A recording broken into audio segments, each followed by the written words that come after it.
We'll go on to the next one here from, where's their name? Dave. Oh, this is the question from Dave about interface model of language acquisition. They asked this a couple of months ago, and we didn't know what it was, but we have done some reading. And Well, Ben did some reading. I've been off in my own world. I wasn't going to say anything.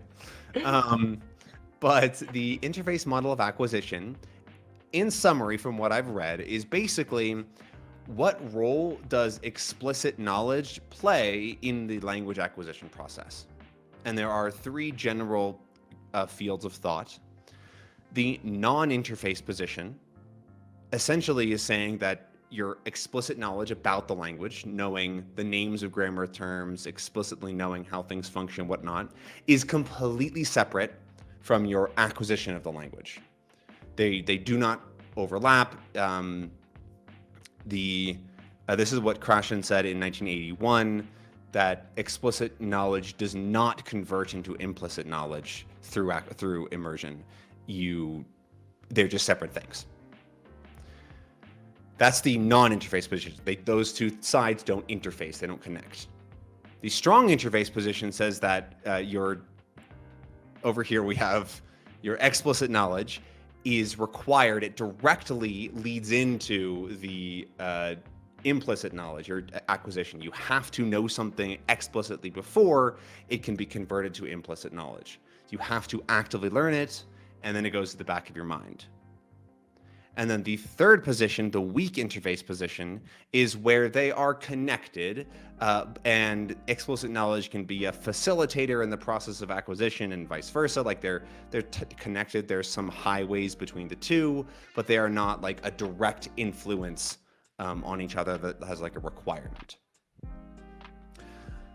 If you do some Googling, you can find various resources about this on Wikipedia. There's plenty of papers and that sort of thing.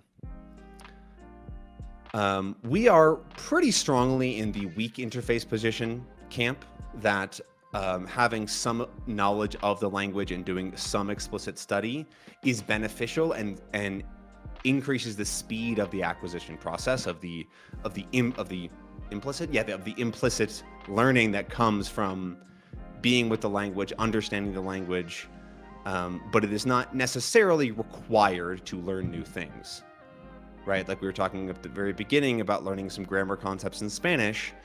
It's helpful. We find it very helpful to learn a little bit about it and get like a rundown.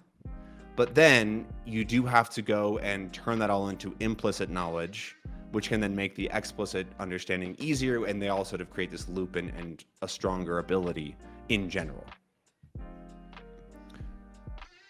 Any thoughts?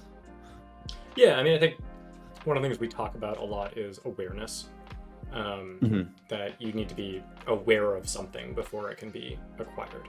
And so I guess my question, and I haven't done the research, so I don't know what the perspective is from the researchers, but do they consider awareness as conscious, explicit knowledge? Or do they consider that as part of the... Because you can become aware of something without necessarily studying it explicitly. And so, but you can also become aware of it by studying it explicitly. So... That, I think, is why we're in that weak interface position. It can kind of just come up, or you can be told about it and then have it turn into acquisition. Yeah.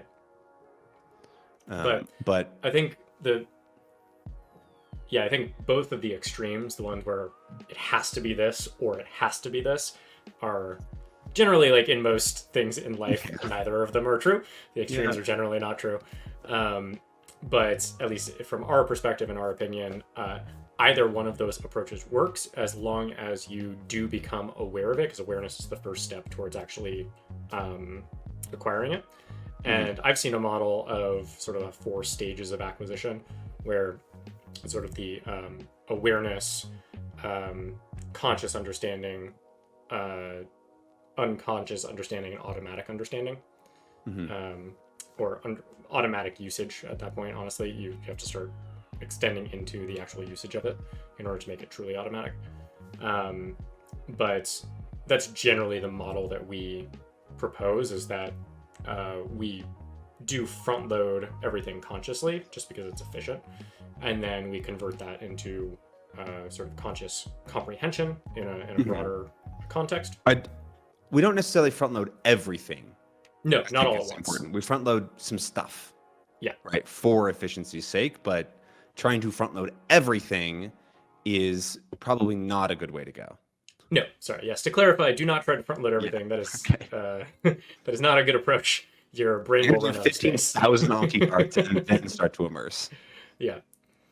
But then moving on into unconscious understanding, which is sort of like high speed automatic, and then conscious usage, and then unconscious usage. Mm-hmm. Yep.